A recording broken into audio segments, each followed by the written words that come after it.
hanya diperlihatkan bahwa di sanalah tempat kembalimu. Nah, pada saat seperti itulah seorang muslim akan berkata kepada malaikat, segerakanlah cabut nyawaku, karena aku merindukan tempat yang aku tuju. Jamaah sholat subuh yang dimuliakan Allah. Ada nasihat yang paling baik yang bisa kita cerna di subuh yang indah ini, yaitu yang dari beberapa tafsir para ulama, ada 5 rangkaian kata yang bisa kita ambil hikmahnya. Pertama, nasihat itu berbekallah ketakwaan, karena sesungguhnya bila malam tiba, engkau tidak tahu apakah masih hidup ketika fajar menyingsing. Berapa banyak orang yang ketika malam tiba lupa akan besok, kemudian ia tenggelam dengan keduniaannya, ternyata besok sudah tidak mampu melihat matahari. Saya punya kisah seorang teman waktu saya masih aktif. Malamnya kita mempersiapkan, karena waktu itu akan ada rapat pimpinan, sehingga kita sibuk mempersiapkan segala kebutuhan untuk rapat besok. Maka kita pun mengerjakan pekerjaan itu sampai jam 10 malam. Kemudian ketika kita balik ke rumah masing-masing menjelang subuh, kita dapat berita bahwa teman yang semalam kita bersama-sama tidak sempat lagi sholat subuh, sudah dipanggil Allah. Rupanya ada istilah dulu angin duduk, yang mungkin waktu lagi asik bekerja lupa makan, lupa sarapan, sehingga pulang begitu kecapean langsung tidur, dan saat itulah dia tidak bangun lagi. Nah, pada kondisi seperti itu ada nasihat bahwa kalau kita ingin mati dalam keadaan istiqomah, maka jalannya sangat mudah. Lakukanlah ibadah sebelum kita tidur.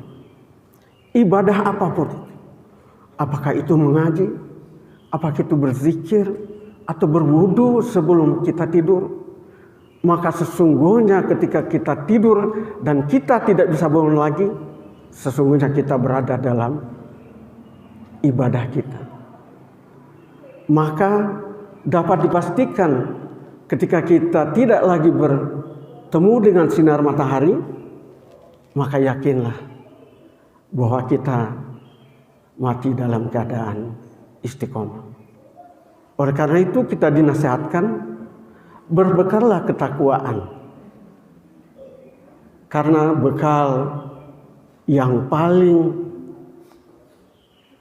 mulia dan paling bisa dibanggakan dan paling bisa diharapkan untuk menyelamatkan kita dalam kondisi seperti itu adalah takwa dan kebiasaan kita dalam melakukan kewajiban kita. Kemudian nasihat yang kedua, betapa banyak orang sehat yang wafat tanpa didahului sakit, dan betapa banyak orang sakit yang tidak mati atau tidak wafat, bahkan sembuh dan hidup lagi. Artinya bahwa kesehatan kita bukanlah jaminan bahwa kita akan bertemu di besok hari.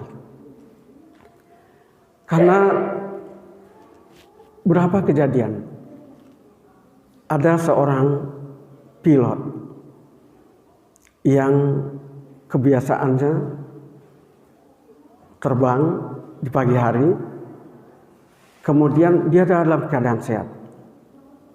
Mau berangkat, dia pun rapi, pakai dasi, kemudian dilayani oleh istrinya dan berangkat dengan memberikan salam. Tapi 3 jam kemudian istrinya mendapatkan berita bahwa pesawatnya tidak lagi terbang. Itu kejadian waktu Lion Air, waktu akan berangkat ke Cina. Jadi ketika kita masih merasa sehat, kuat, bukanlah jaminan bahwa titik kematian tidak ada di depan kita. Bahkan ketika saat seperti itu, kita justru khawatir karena terlalu meyakini bahwa kita masih akan bernapas terusnya. Dan itu kadang-kadang lupa kita untuk mempersiapkan diri, apakah itu berdoa atau memberikan kebaikan kepada keluarga kita, memberikan salam agar Allah melindungi keluarga kita dan kita pun dilindungi, berangkat kita mencari nafkah. Dan ini peringatan yang sangat kuat buat kita yang masih aktif. Karena berapa banyak kejadian yang di pagi hari berangkat dengan dalam keadaan sehat, dalam keadaan yakin bahwa dia akan kembali lagi ke rumah berkumpul keluarga, ternyata dalam perjalanannya dijemput oleh malaikat maut. Kemudian nasihat yang ketiga. Berapa banyak pemuda yang tertawa di pagi hari sampai petang, padahal kain kafannya sedang dipersiapkan. Kalau kita melihat sekarang, justru kematian itu lebih banyak pada anak-anak muda. Justru orang-orang tua yang jarang kita dengar kematiannya. Kenapa? Karena orang tua lebih banyak di rumah, lebih banyak melakukan aktivitas yang sifatnya tidak terburu-buru. Nah, anak muda, coba kita perhatikan di jalan, yang lebih banyak mati siapa? Anak muda. Karena trek-trekan atau karena mencoba motor baru. Jadi ada cerita, masih termasuk dalam keluarga saya. Jadi ketika dia pulang dari Jerman, setelah menyelesaikan kuliahnya dari Jerman, kemudian orang tuanya karena bangga kepada anaknya dan ingin memberikan hadiah yang terbaik buat anaknya, maka ditanyalah anaknya, "Nak, ayah ingin memberimu hadiah." Maka anak itu meminta motor yang paling bagus, yang sering dipakai balapan Rossi.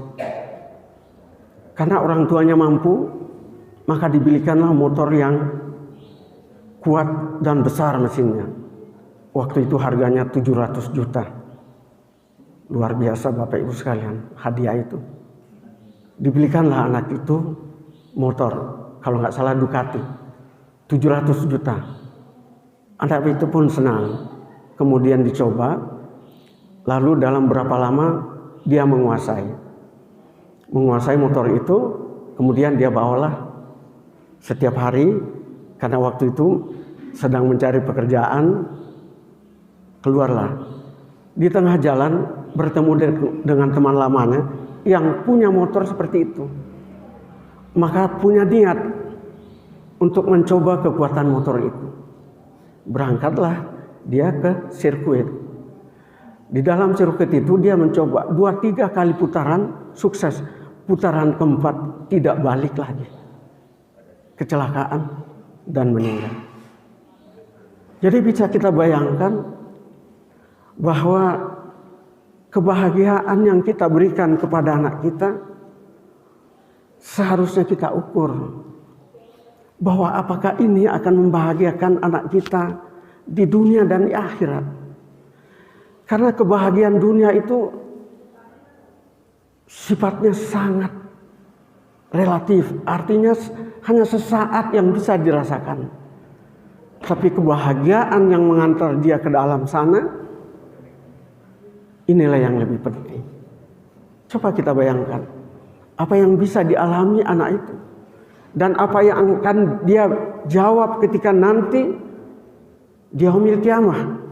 Bahkan mungkin anak itu akan menyeret kita ke neraka ketika dia ditanya oleh Allah akan pertanggungjawaban kehidupan dia di dunia. Pasti dia akan menjawab, saya begini ya Allah karena ayah saya yang tidak pernah mengajari saya tentang persiapan di yaumil qiyamah. Kita yang mungkin tadinya taat beribadah akan terseret ke neraka karena anak itu berkata kepada Allah, saya begini ya Allah karena orang tua saya tidak pernah mengajari saya persiapan menghadap kepadamu ya Allah. Oleh karena itu, mari kita persiapkan anak-anak kita. Ingat bahwa baik suka maupun tidak, kita akan berpisah dengan anak kita. Baik melalui malaikat maut ataupun melalui kehidupan anak-anak kita. Suatu saat anak-anak kita akan pergi jauh dari kita. Mungkin karena pekerjaan, mungkin karena jodoh, dan kita tidak bisa mengikuti langkahnya. Oleh karena itu, mari persiapkan anak-anak kita agar kita bisa menjawab pertanyaan-pertanyaan di yaumil qiyamah kelak, bahwa saya sudah mengajarkan anak-anak saya untuk siap menghadap-Mu ya Allah. Sehingga pada saat itulah kita akan selamat dunia dan akhirat bersama keluarga kita. Kemudian nasihat yang keempat, betapa banyak anak-anak yang diharapkan panjang umurnya, tapi ternyata tubuhnya telah dimasukkan ke dalam kubur yang gelap. Nasihat ini menunjukkan bahwa kematian itu tidak memilih umur. Di komplek ini aja, sejak saya tinggal selama 4 tahun, sudah 20 kali saya menyolatkan orang di sini. Termasuk bayi. Bayi itu tepat di depan rumah saya. Ini menunjukkan bahwa tidak ada kata saya masih muda, anak-anak saya masih kecil, insya Allah masih panjang umur. Tidak ada kata seperti itu. Apalagi yang tua-tua seperti kita. Maka yang paling harus kita siapkan adalah bekal ketakwaan. Baik anak-anak kita, diri kita, keluarga kita, agar kita senantiasa berada di dalam keistiqomahan kita. Dan ketika pertemuan itu datang, maka ingat surat An-Nazi'at ayat kedua tadi, bahwa malaikat yang datang melaksanakan tugasnya akan tersenyum dan menyambut kita dan mengatakan, kamu akan saya jemput dan kembali ke hariban Allah dan tempatmu adalah surga. Sungguh pada saat itulah kita akan tersenyum dan berkata kepada malaikat, segerakanlah cabut nyawaku dan saya rindu bertemu dengan Tuhanku. Kemudian nasihat yang kelima, betapa banyak pengantin perempuan yang telah dirias untuk dipersembahkan kepada pengantin lelaki, tapi ternyata malaikat maut mendahului acaranya. Berapa banyak kita lihat di YouTube kejadian-kejadian ini, baik sebelum pernikahan maupun sesudah pernikahan. Ada juga cerita waktu saya masih berdinas. Ada teman saya dari Jawa Timur, dia tugas di Sulawesi. Dia sahabat saya, sangat kental dengan saya. Setiap masalah pekerjaan saya selalu berdiskusi. Dan pada saat dia menikah, saya sudah mutasi. Saya pindah, karena waktu itu promosi ke Manado. Seminggu kemudian saya dengar berita dia melamar perempuan. Ya kalau dihitung jaraknya dari sini ke Garut. Dari Makassar ke Palopo. Anggaplah dari Bandung ke Garut. Kemudian dia mempersiapkanlah segala-galanya. Kemudian bersama dengan teman-teman serombongan. Beliau ini memang masih muda, energi kuat, dan sangat pandai membawa kendaraan. Sehingga pada saat teman menawarkan untuk menjadi drivernya, dia tidak mau. Dia ingin bawa sendiri. Akhirnya waktu itu masih mobilnya sendiri. Karena beliau berasal dari keluarga yang mampu. Itu masih tahun, kalau nggak salah 91 Pak. Waktu itu kendaraan masih susah, tapi beliau udah punya mobil. Beliaulah yang bawa mobilnya. Dalam perjalanannya, karena cukup jauh, kemudian pada saat bekerja dia tidak pernah memilih cuti karena termasuk teman yang berprestasi di kantor. Dia pun membawa kendaraannya sendiri. Mungkin karena kelelahan atau karena berhayal apa dalam perjalanan itu, kemudian dikejar waktu karena harus segera nyampe ke tujuan. Dalam perjalanan itulah tidak sempat menemui calon istrinya. Dia mengalami kecelakaan dan satu-satunya yang meninggal adalah dia. Teman dalam mobil yang lain selamat. Tapi subhanallah, teman-teman bercerita bahwa dalam perjalanannya beliau itu selalu bertasbih.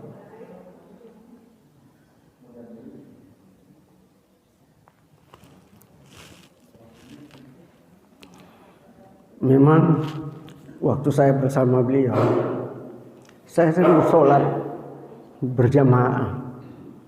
Waktu itu saya belum tahu jadi imam, jadi apa. Jadi beliau lah jadi imam. Kalau maghrib, karena kadang-kadang di kantor itu kita pulang sampai selesai isya. Beliau lah jadi imam. Maka pelajaran yang saya ambil, bahwa saya yakin beliau insya Allah husnul khotimah. Karena dalam kehidupan beliau termasuk pemuda yang bertakwa, kemudian istiqomah, lalu dalam perjalanannya selalu bertasbih. Teman-teman pun sempat heran, kok nggak pernah ngobrol? Padahal beliau ini suka ngobrol, suka cerita. Tapi dalam perjalanan itu dari awal hanya bertasbih. Kemudian sekali-sekali bersalawat. Itulah saat dia dijemput malaikat maut.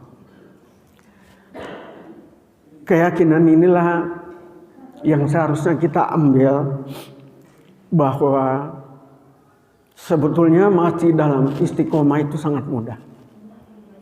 Kita hanya perlu istiqomah, kemudian selalu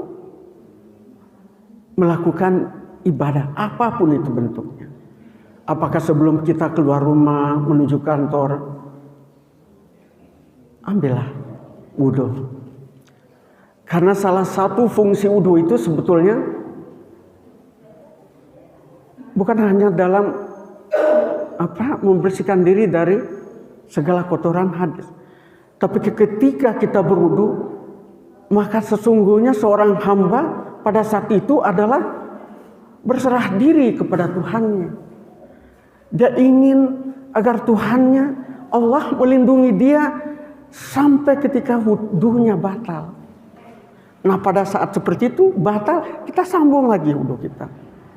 Sesungguhnya orang yang berwudu itu adalah seorang hamba yang ingin dan bermohon kepada Tuhannya agar Allah melindungi dia selama kehidupan dia.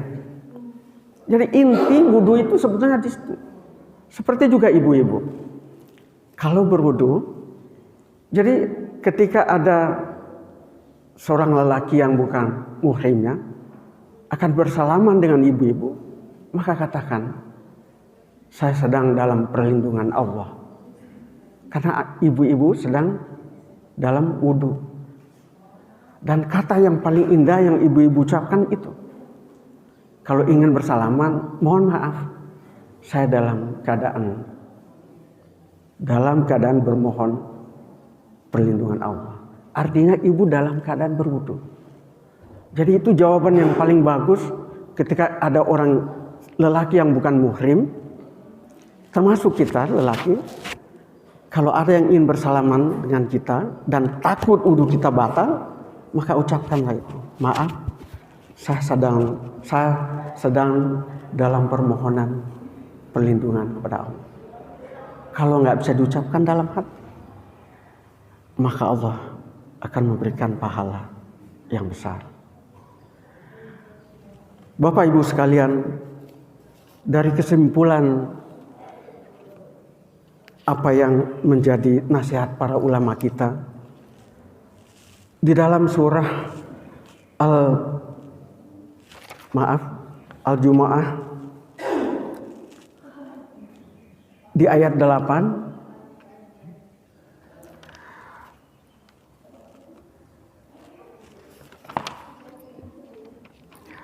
yaitu bunyinya seperti ini. Kul innal mautal ladzina tafiruna minhu fa innahu mulaqikum thumma turadduna ila alimil ghaibi wasyahada fayunabbiukum bima kuntum ta'malun.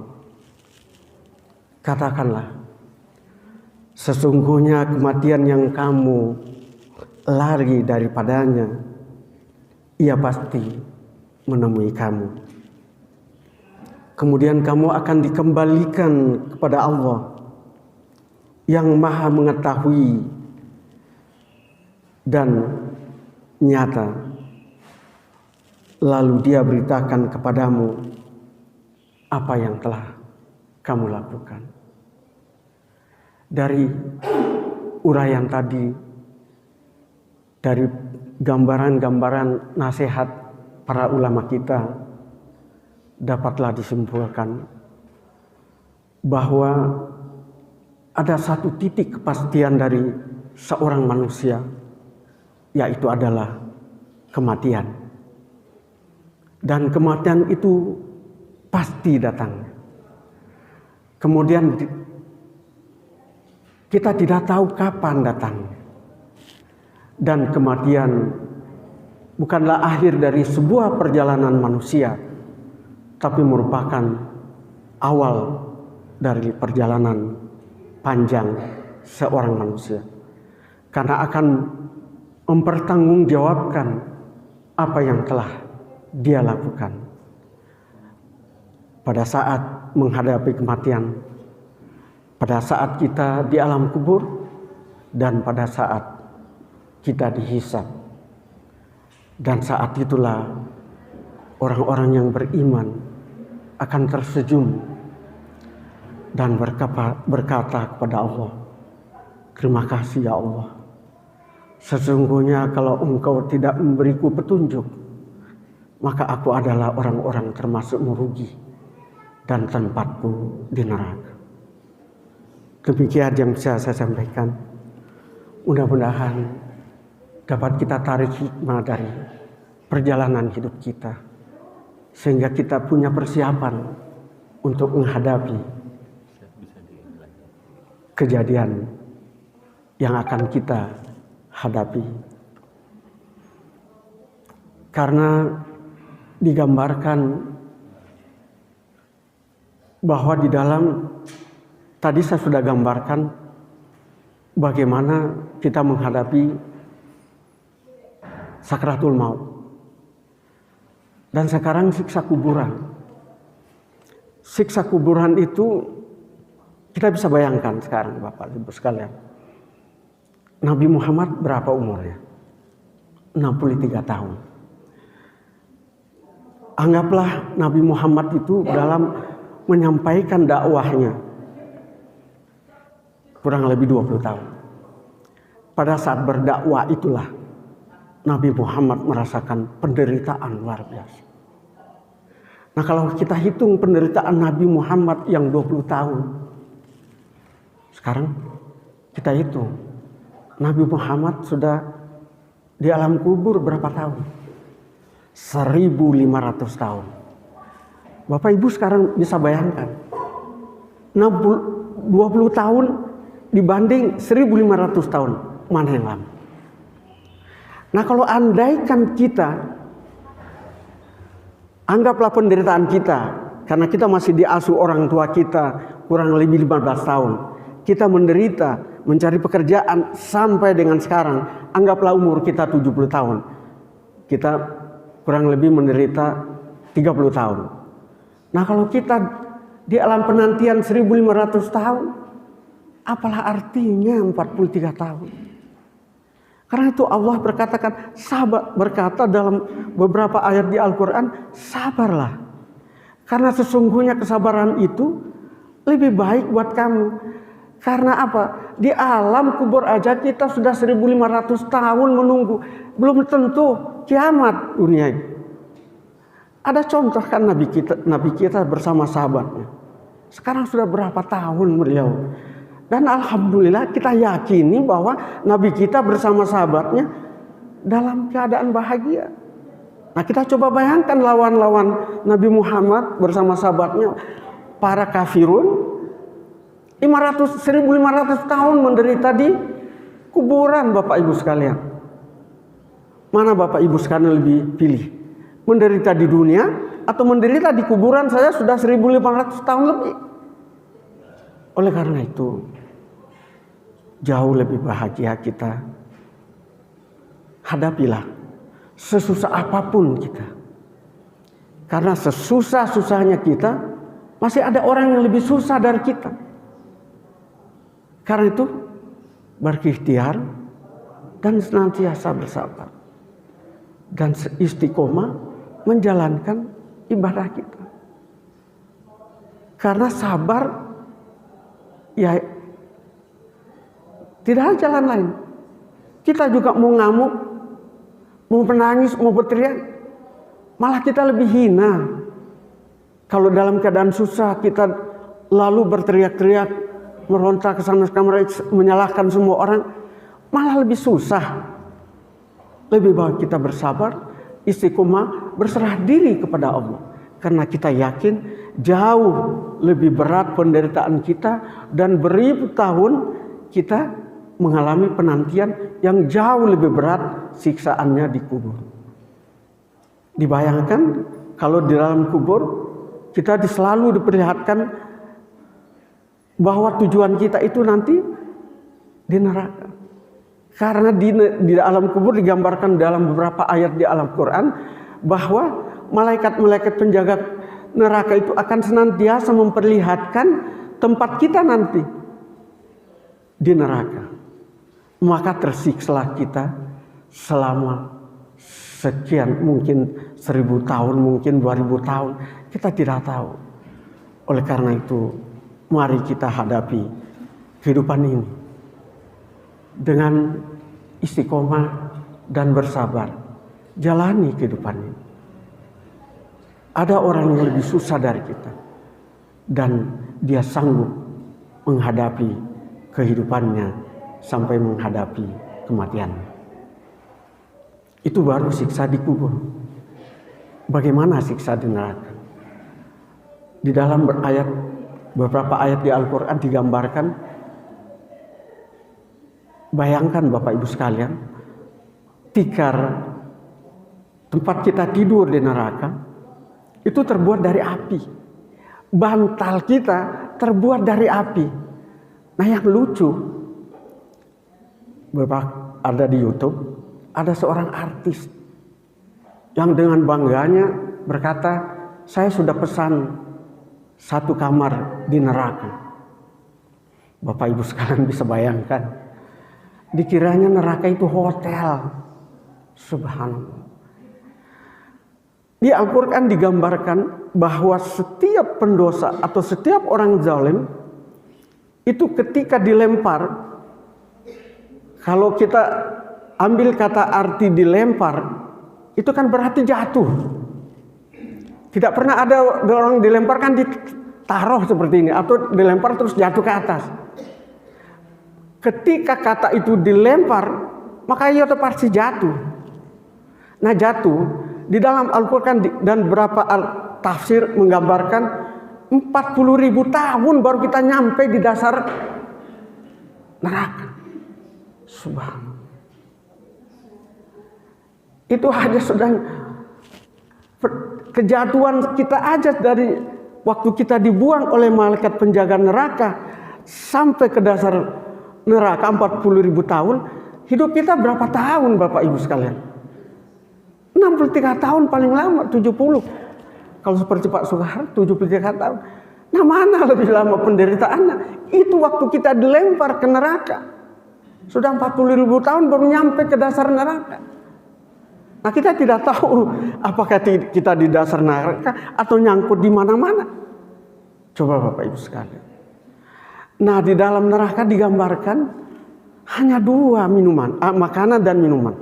Pertama, dari air yang mendidih, yang seperti kalau Bapak pernah lihat, Bapak Ibu sekalian pernah lihat besi yang dipanaskan yang mendidih, nah itulah minuman di neraka.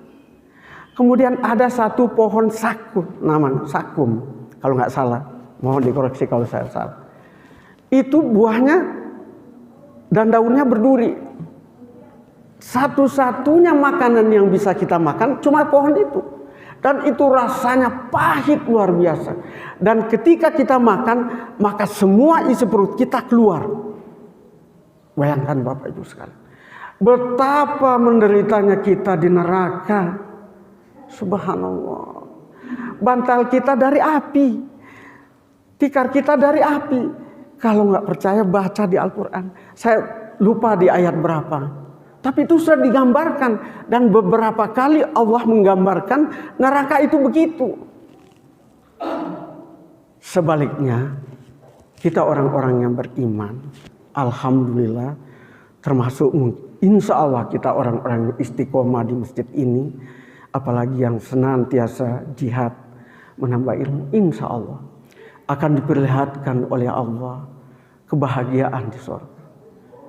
Dan kenapa digambarkan di dalam Al-Quran dan beberapa tafsir, kenapa seseorang itu tidak pernah bosan di surga? Karena di surga itu setiap hari bertambah kenikmatan. Jadi hari ini Bapak minum air, besok Bapak minum lain rasanya, bertambah nikmatnya. Karena sesungguhnya kenikmatan yang diberikan Allah di dunia ini hanya 0,0 sekian persen. Bayangkan di surga berapa nikmatnya.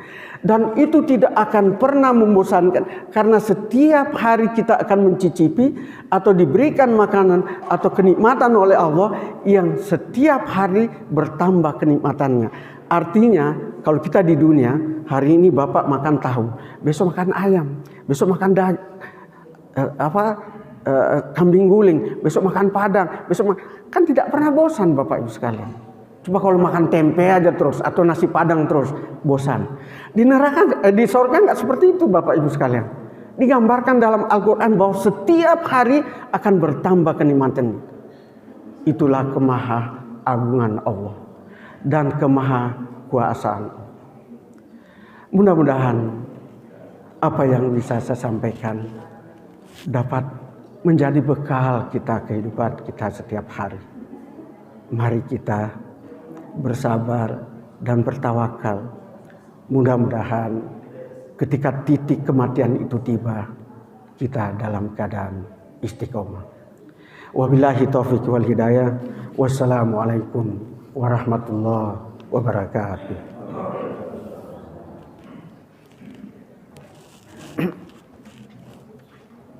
Betul, Pak.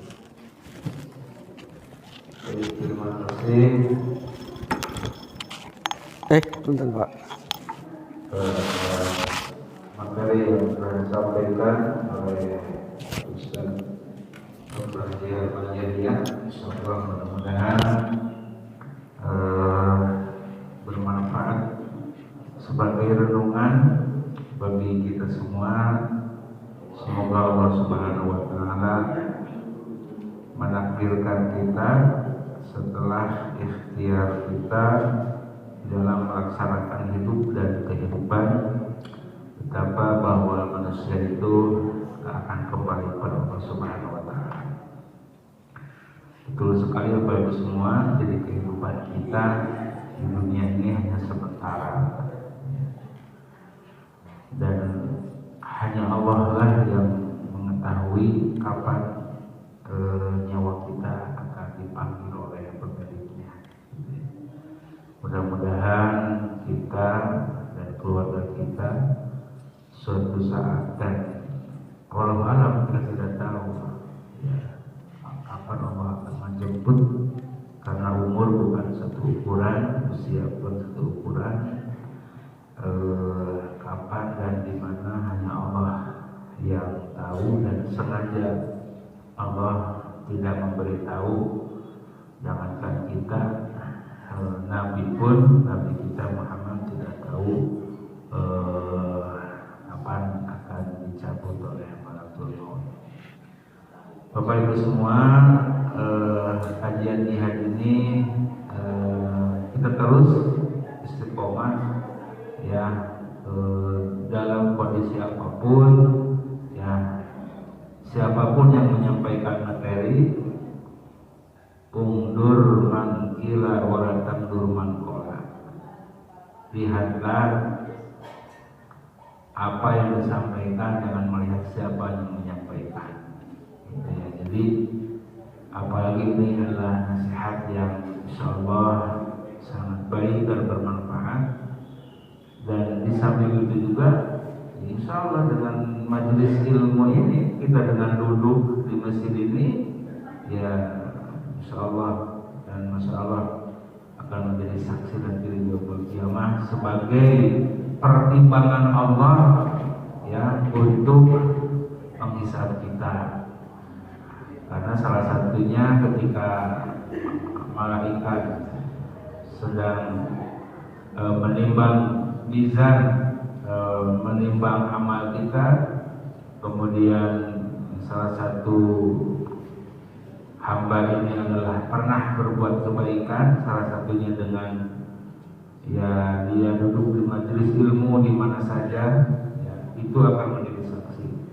Ya Allah, perlihatlah dosa hamba ini, karena hamba ini pernah duduk di majelis ilmu. Itu harus kita sebuah keyakinan ya, dan insya Allah menjadi sebagai penyemangat kita, walaupun ya masuk surga bukan karena amal, karena tidak ada apa-apanya ya, jika dibanding kenikmatan yang tadi disampaikan di surga dalam waktu 24 jam ya, hanya beberapa menit saja yang kita akan mengabdi kepada Allah, beribadah kepada Allah.